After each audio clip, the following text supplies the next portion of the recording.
Hi, I'm Rich Kamerman, and my 1000 second album is The Crossing, the 1983 debut by Big Country. Hi, I'm Jeff Steven, and you're listening to the 1000 Second Album Podcast. I spent 10 years going through the 1001 albums you must hear before you die, and now I'm asking people that are important to me all about the albums that are important to them. Enjoy! This is the 1000 Second Album Podcast. I'm Jeff Steven, and I'm particularly excited for today's show because today we have our first guest from the United States of America, from North Carolina. He's the writer of many a reader-friendly weekly series over the years, such as Great Out of the Gate or 40-Year Friday, and he's also the creator of perhaps my favorite album cover recreation photo of Billy Joel's Glass Houses. Please welcome Rich Kamerman. Hello, Jeff. How are you? Oh, life is good. And yourself, Rich? I'm doing great. It's a rainy day here in North Carolina, but no complaints. No. And when discussing big countries, the crossing, never any complaints there, I imagine, as well. And Not at all. no, and my first question for you would be, when was the initial crossing of paths for Rich and Big Country? Oh, I like the way you phrased that. That's good.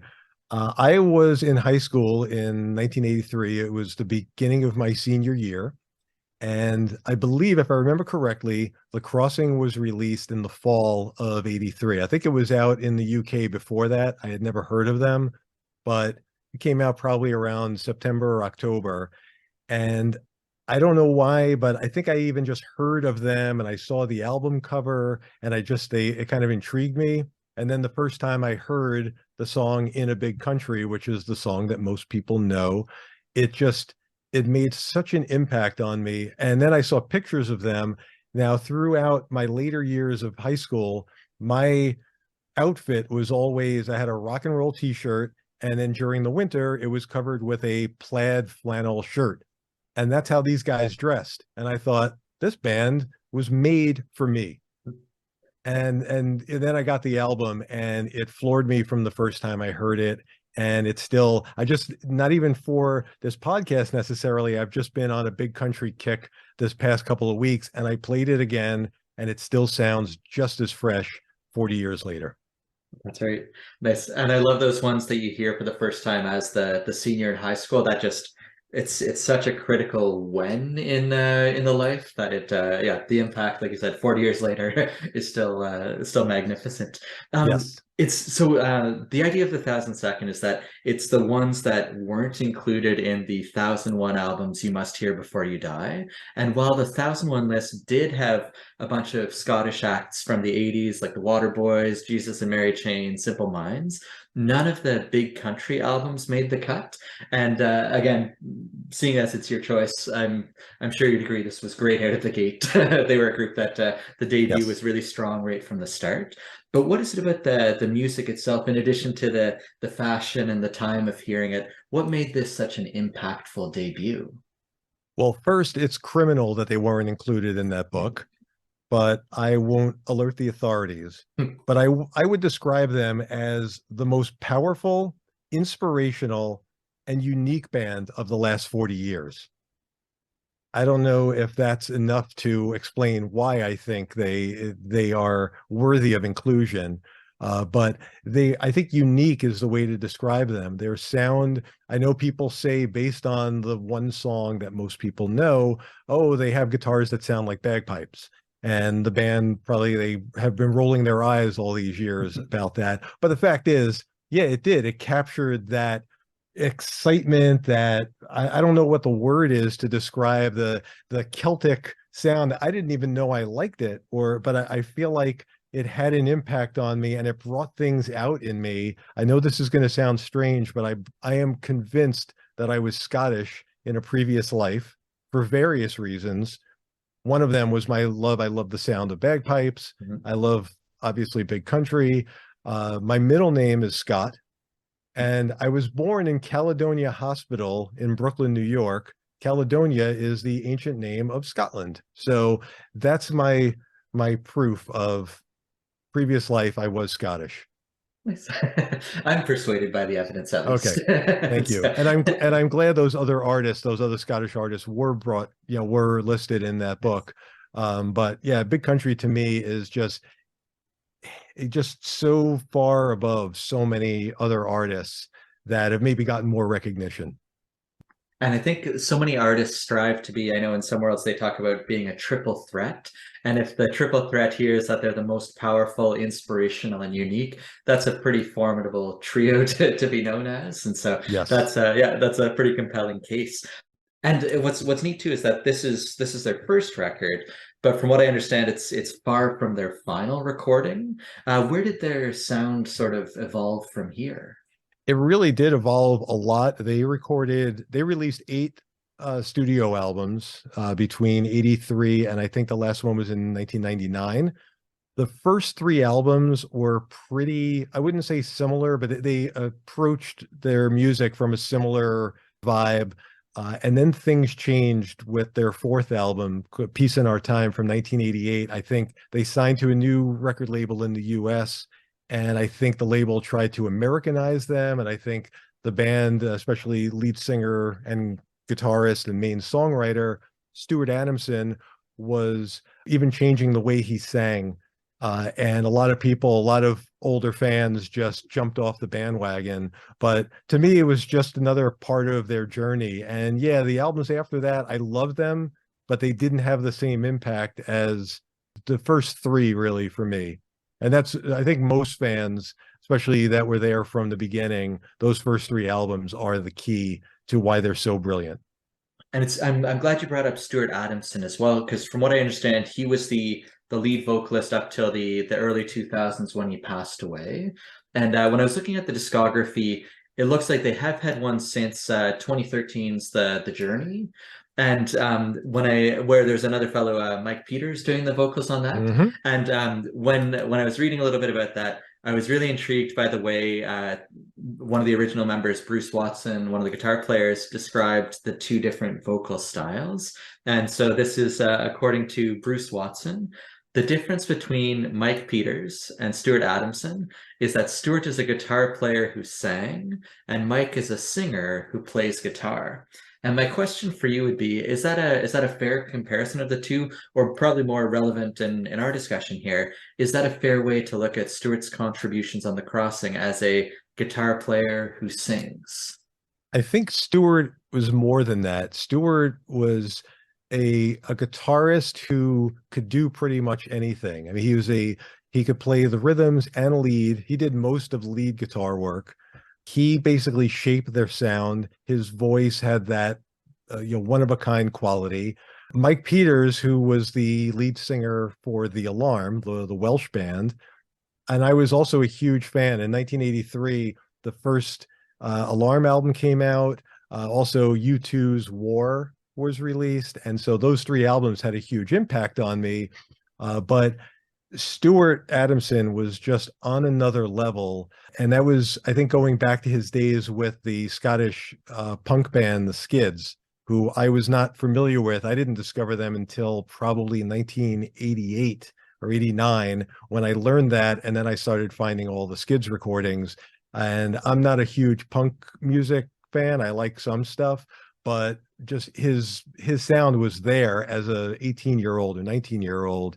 And so I think comparing Mike Peters was more of, he was just there to celebrate the life of Stuart Adamson and the music that Big Country created. And I was fortunate to see the reunited lineup in Scotland. I was there for a wedding in 2011, and it was the three remaining members, Mike Peters on guitar and vocals, and Bruce Watson's son, Jamie, who is still to this day one of the guitarists in the current lineup of Big Country. And so I saw them at a great venue in Edinburgh, Yeah. and they released a live DVD and album, and you can see me very blurry. I'm there.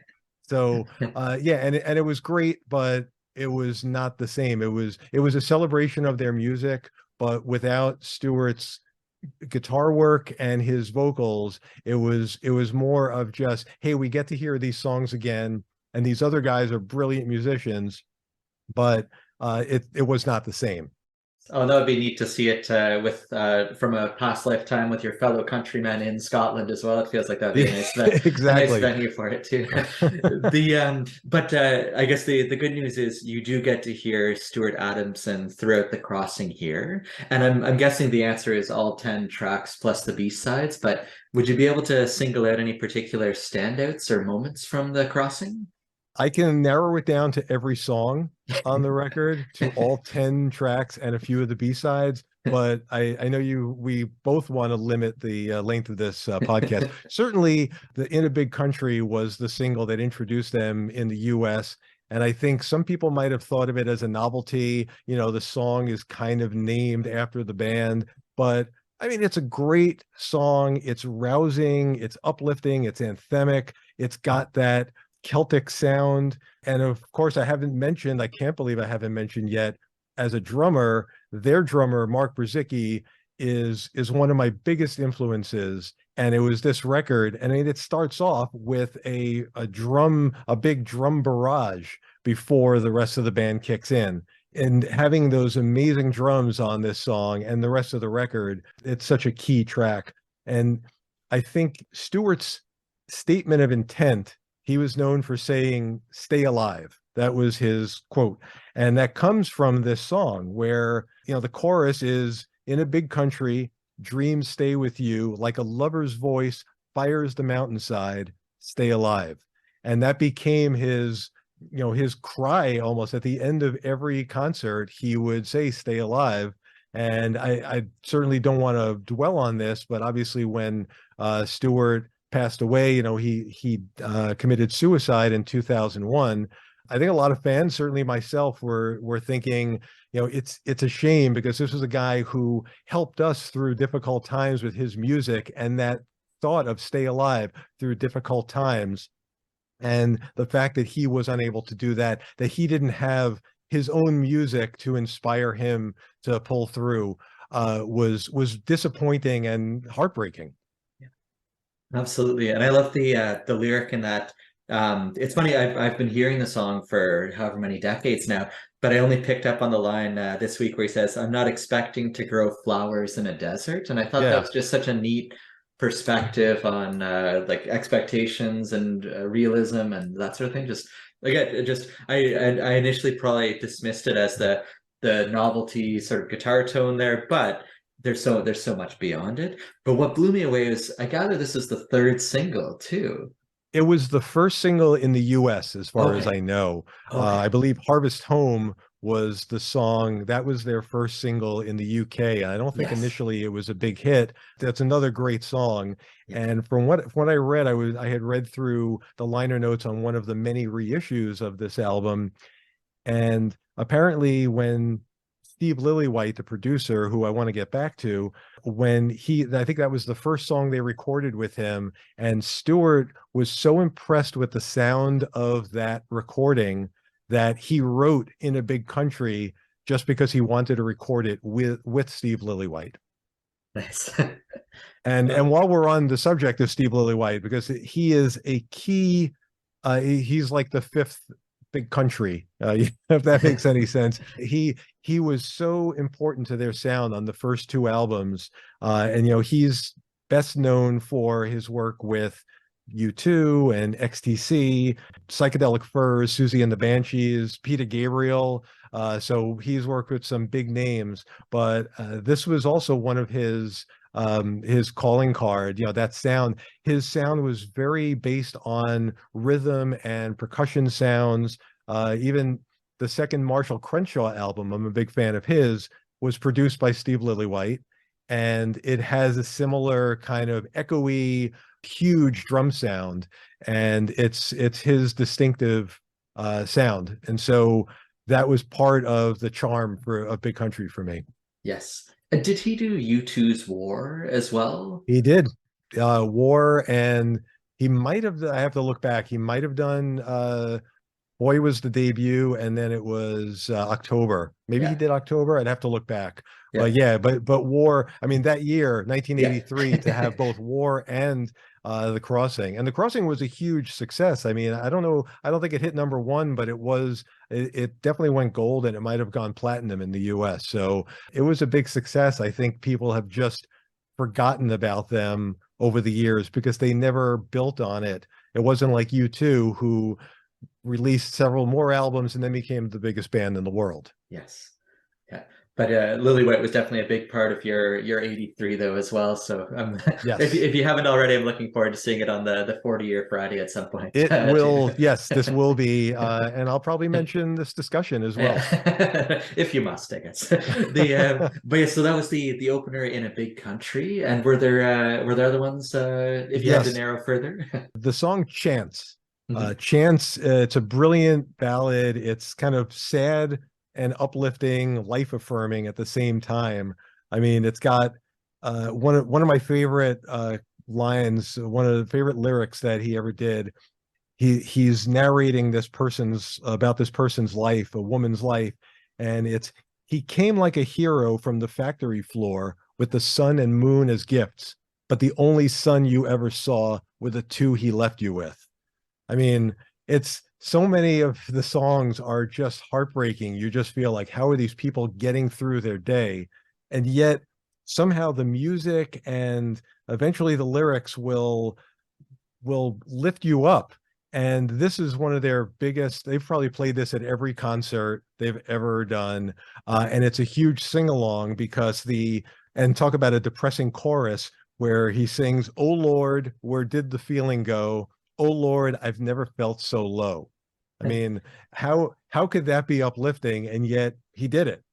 And ironically, along with several other songs, the title Chance is not in the chorus. It's just kind of mentioned in passing. And so it could be confusing. People may have heard the song but didn't know what it was called. And maybe that hurt their chances for having a hit. No pun intended, of course. And so, Right. Oh, wow. nice. Okay.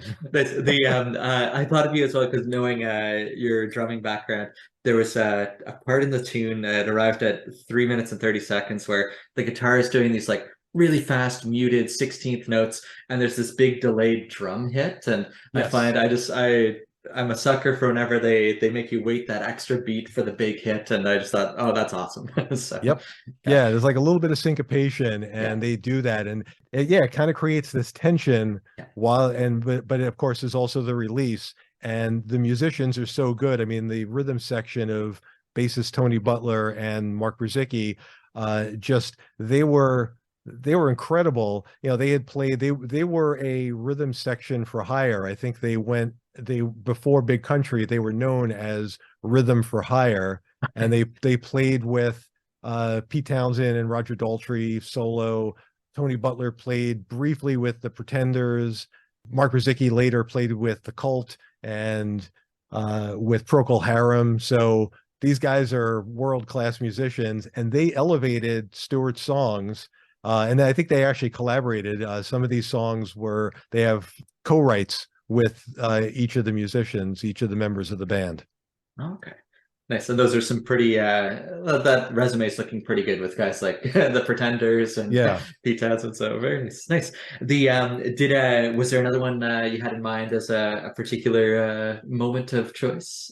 Yeah, I mean, there's a few that they have several songs that are that rousing, in the same vein as In a Big Country. I won't go into details necessarily, but A Thousand Stars is one that maybe is about surviving in an apocalypse. It's just, the luck of a thousand stars can't get me out of this, uh, but somehow it does. And then the song Fields of Fire was kind of a sister track to In a Big Country, and that was another hit. It was not as big a hit, but it had the same sound, that Celtic sound, and the chorus was 400 miles without a word until you smile. There's a lot of negativity in these lyrics. Like I have to get through these hard times to get to the positive times, and he veiled it in some lyrics that are maybe not the easiest to decipher, but I love that about it because you kind of put your own meaning to those songs. So those were the rousing songs, but then there's a couple of really moody tracks. There's a song called The Storm that is kind of carried by this haunting Ebo melody. You're familiar with the Ebo, I imagine, Yes, right? yeah, Because you play guitar, I do. right? Yeah. And so the Ebo, they kind of popularized it, that sound. And that's another song. It's The Storm, but the hook in the chorus is, "Ah, my James, they didn't have to do this." I don't know if it's a biblical story or some ancient Scottish folk tale, but it has a great mood. And then the last song on the album, it's called Poroman. I have no idea what a Poroman is, and I don't think I want to know. I just it kind of, and me being a big progressive rock fan, I love long songs. I like songs that go in directions you don't expect. Poroman is their kind of progressive rock epic. It goes into various sections, stylistic shifts, different tempos, and it's an amazing way to end the record. So those are my highlights, as well as all the other songs I didn't Yes, mention. precisely. And it seems like the sequencing really mattered too, because the last two you mentioned there, the Storm and Paraman. This I'm assuming on the LP, would the Storm have been the last track on side one, and then flip it over and Paraman's the closer on the other Yes, side too? Yeah, that and is just correct, and that's yeah. how I heard it. Yeah. Yeah, and just ending with those, yeah, like I think the Storm's over 6 minutes, Paramount's over 8 minutes, or almost an 8 minute track, and just their epic sort of closing tunes there. Yeah, and then speaking of epics, when I mentioned their B-sides, the title track, which was not actually included on the album, they have a song called The Crossing that was released the following year. I assume it was recorded at the same time as this album, and it's just incredible. I think Stewart was a big fan of the band Bebop Deluxe, and Bill Nelson, who's an amazing guitar player. I think he's from the north of England, and it reminds me a lot of Bebop Deluxe. And I know that Bill Nelson was a big fan of Stuart Adamson. So it's a kind of a mutual admiration society. So anybody, if you've never heard Bebop Deluxe and you love great guitar work and just interesting songs, check them out. They're amazing.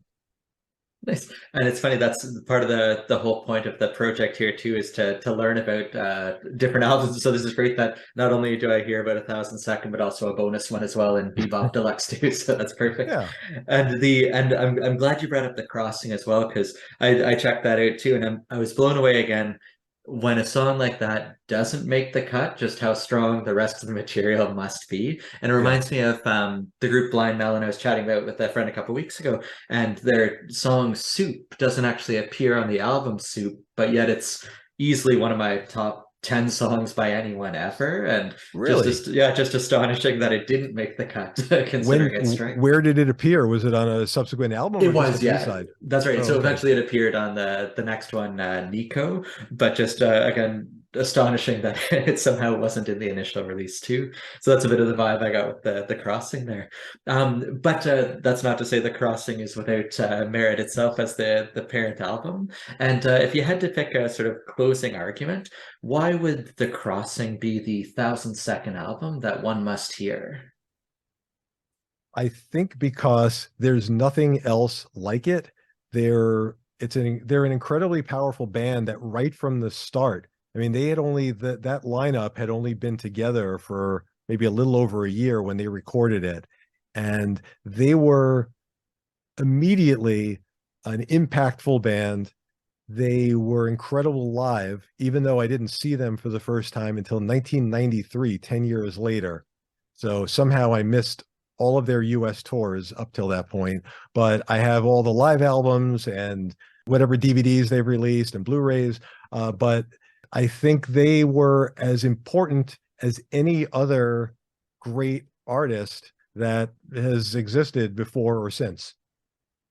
And that importance is such a huge factor too, because that initial book was the albums you must hear. So it's I think if this is a vitally important one, then that definitely would meet the criteria nicely.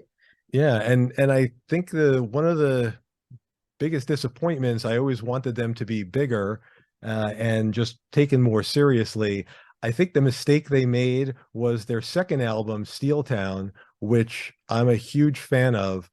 It's kind of like their Pinkerton. I know you're going to get that reference, where they changed that. It was similar, but it was darker and the production was a little more dense. And so it didn't immediately grab you. And even though it was number one in the UK and they had some hits, the rest of the world, especially the US, didn't care. And by the time their third album came out, which was very radio friendly, I think many people had moved on. And I always thought if they had just swapped those two records, changed the order, they had a few more hits, their Pinkerton would have been much more highly regarded. People would have thought it's great. They're changing, they're moving in different directions. And also the fact that they missed out on being a Live Aid and they weren't on Do They Know It's Christmas, because they were just as big as most of those artists, but for whatever reason, they missed out on having that exposure. And if they can be mentioned in the same sentence as Weezer's Pinkerton, then I'm convinced. So that's Yeah, excellent. Well, a huge thank you for coming today, Rich, and until the next time.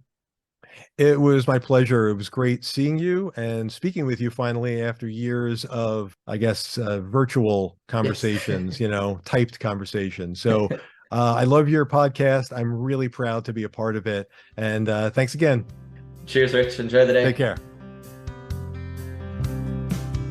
This has been the 1000-Second Album Podcast. Thanks for sharing some of your time, energy, and attention with us today. Take care.